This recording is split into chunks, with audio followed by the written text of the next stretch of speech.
Pertanyaan pertama, apa ciri-ciri Ahlus Sunnah wal Jamaah? Kalau ciri-ciri secara garis besar, Ahlus Sunnah wal Jamaah itu ciri-cirinya bermadhab. Jadi dalam ajaran keagamaan, Ahlus Sunnah mengikuti madhab. Kalau di dalam fikih mengikuti salah satu madhab yang empat, yaitu Hanafi, Syafi'i, Maliki, Syafi'i, Hambali. Kalau bangsa kita Indonesia madhabnya Syafi'i. Ini dalam fikih. Kalau di dalam akidah madhabnya Asy'ari Maturidi. Kita di Indonesia madhabnya Asy'ari. Kalau di dalam tasawuf mazhabnya Junaid al-Baghdadi dan tarekatnya bermacam-macam. Di Indonesia tarekatnya bermacam-macam. Kalau di Riau, Padang, Aceh, Medan yang banyak Naqsyabandiyah. Itu ciri-ciri secara umum. Kalau ciri-ciri secara sederhana, lebih mudah, ciri-ciri lebih mudah. Kalau di Indonesia, ciri-ciri Ahlus Sunnah wal Jamaah itu, kalau ada orang meninggal dunia, pertama dibacakan talqin. Lalu ada tahlil, ada kenduri. Tahlil kenduri ada yang 7 hari, ada yang 9 hari. Tapi kebanyakan 7 hari, kecuali di Lombok, Nusa Tenggara Barat 9 hari. Lalu hari ke-40, hari ke-100, hari ke-1000, dan acara haul. Ini ciri-ciri. Kalau bulan Rabiul Awal, Ahlus Sunnah ini merayakan Maulid Nabi. Bulan Rajab merayakan Isra Mi'raj. Bulan Ramadan merayakan Nuzulul Quran dan perayaan-perayaan Islam yang lain. Dan ciri-ciri yang lain, Ahlus Sunnah ini suka ziarah kubur, terutama kuburan para ulama, orang-orang wali dan orang-orang soleh. Ini ciri-ciri keseharian Ahlus Sunnah wal Jamaah.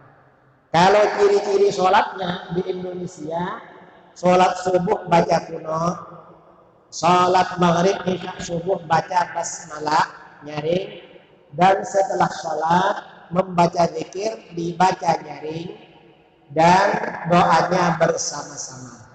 Ini ciri-ciri sederhana Ahlus Sunnah wal Jamaah. Yang berbeda dengan itu biasanya bukan Ahlus Sunnah wal Jamaah. Biasanya bukan. Itu ciri-ciri. Pertanyaan pertama.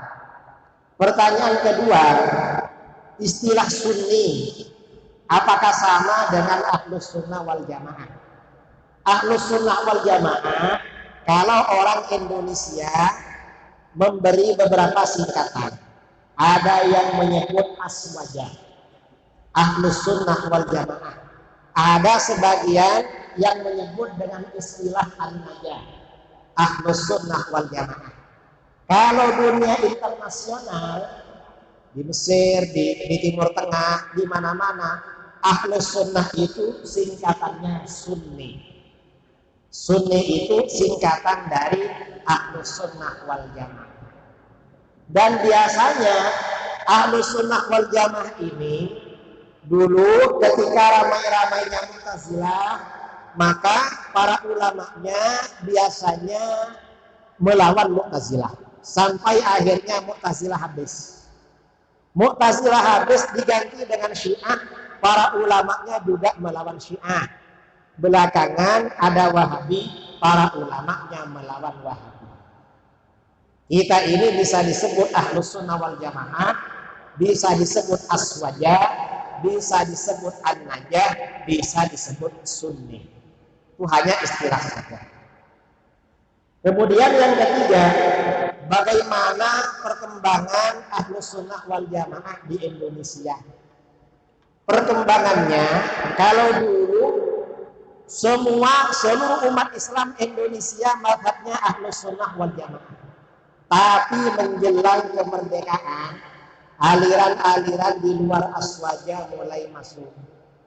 Yang pertama kali masuk Wahabi, setelah Wahabi Syiah, setelah Syiah aliran kebatinan. Sekarang ini masuk pula aliran HTI. Dan selain HTI ada lagi aliran Ahmadiyah yang disepakati oleh para ulama dianggap murtad keluar dari Islam. Ada lagi aliran juga yang datangnya dari Iran, itu aliran Bahai, kelompok Syiah yang dianggap murtad keluar dari Islam. Ini juga berkembang di Indonesia. Lalu aliran-aliran lokal.